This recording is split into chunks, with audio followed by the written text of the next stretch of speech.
ಕನ್ನಡದ ಕಲರ್ಸ್ ಕನ್ನಡ ಧಾರಾವಾಹಿಯಲ್ಲಿ ಮೂಡಿ ಬರುತ್ತಿರುವ show boys versus girls. ಈ ಶೋನಲ್ಲಿ ಹನುಮಂತಣ್ಣ ಮೊದಲನೇ ವಾರದಲ್ಲಿ ಕಾಣಿಸಿಕೊಂಡಿದ್ದರೆ ಮತ್ತೆ 2 ವಾರ ಕಾಣಿಸಿಕೊಂಡಿರಲಿಲ್ಲ. ಆದರೆ ಈ ವಾರ ಶೋನಲ್ಲಿ ಹನುಮಂತಣ್ಣ ಕಂಬ್ಯಾಕ್ ಮಾಡಿದ್ದಾರೆ. ವೀಕ್ಷಕರಿಗಂತೂ ಫುಲ್ ಖುಷ್ ಆಗಿದ್ದಾರೆ. ಹಾಗಾದರೆ ಹನುಮಂತಣ್ಣ ಶೋನಲ್ಲಿ 2 ವಾರ ಯಾಕೆ ಕಾಣಿಸಿಕೊಂಡಿಲ್ಲ ಎಂಬುದು ತುಂಬ ಜನರ ಪ್ರಶ್ನೆಯಾಗಿದೆ. ಹನುಮಂತಣ್ಣ 2 ವಾರ ಇಲ್ಲದ ಕಾರಣ ಶೋನಿಂದ ಔಟ್ ಆದ್ರ ಅಥವಾ ಏನಾದರೂ ಸಮಸ್ಯೆ ಆಗಿದೆಯಾ ಎಂಬ ಗೊಂದಲ ಸಾಕಷ್ಟು ವೀಕ್ಷಕರ ಮನಸ್ಸಲ್ಲಿತ್ತು. ಆ ಪ್ರಶ್ನೆಗೆ ಉತ್ತರ ಸಿಕ್ಕಿದೆ. ಸ್ವತಃ ಹನುಮಂತಣ್ಣನೇ ಎಲ್ಲರೆದುರು ಬಾಯ್ಬಿಟ್ಟಿದ್ದಾರೆ.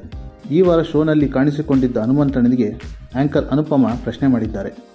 ಮೊದಲನೇ ವಾರ ಕಾಣಿಸಿಕೊಂಡಿದ್ದ ನೀವು ಆಮೇಲೆ ಎಲ್ಲಿ ಕಾಣೆಯಾಗಿದ್ರಿ, ನಿಮ್ಮನ್ನು ತುಂಬ ಮಿಸ್ ಮಾಡಿದ್ವಿ ಎಂಬ ಪ್ರಶ್ನೆಗೆ ಹನುಮಂತಣ್ಣ, ಇಲ್ಲ, ನಾನು ಸ್ವಂತ ಊರಿನಲ್ಲಿದ್ದೆ, ಹೆಚ್ಚು ಪ್ರೋಗ್ರಾಮ್ಗಳಿದ್ದವು, ಹಾಗೆ ಉತ್ತರ ಕನ್ನಡದ ಪ್ರವಾಸದಲ್ಲೂ ಕೂಡ ಬ್ಯುಸಿಯಾಗಿದ್ದೆ, ಇನ್ಮೇಲೆ ಶೋಗೆ ಬರ್ತೀನಿ ಅಂತ ಹೇಳಿದ್ದಾರೆ.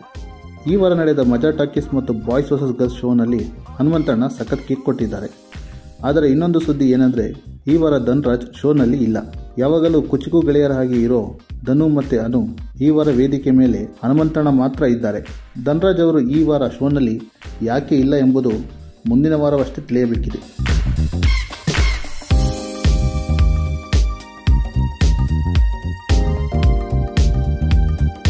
ಈ ವಿಡಿಯೋದ ಬಗ್ಗೆ ನಿಮ್ಮ ಅನಿಸಿಕೆಗಳನ್ನು ನಮ್ಮ ಕಮೆಂಟ್ ಬಾಕ್ಸ್ನಲ್ಲಿ ಹಾಕಿ. ಈ ವಿಡಿಯೋವನ್ನು ಲೈಕ್ ಮಾಡಿ, ಶೇರ್ ಮಾಡಿ. ಮತ್ತಷ್ಟು ಅಪ್ಡೇಟ್ಸ್ಗಳಿಗಾಗಿ ನಮ್ಮ ಚಾನಲ್ನ ಸಬ್ಸ್ಕ್ರೈಬ್ ಮಾಡಿ.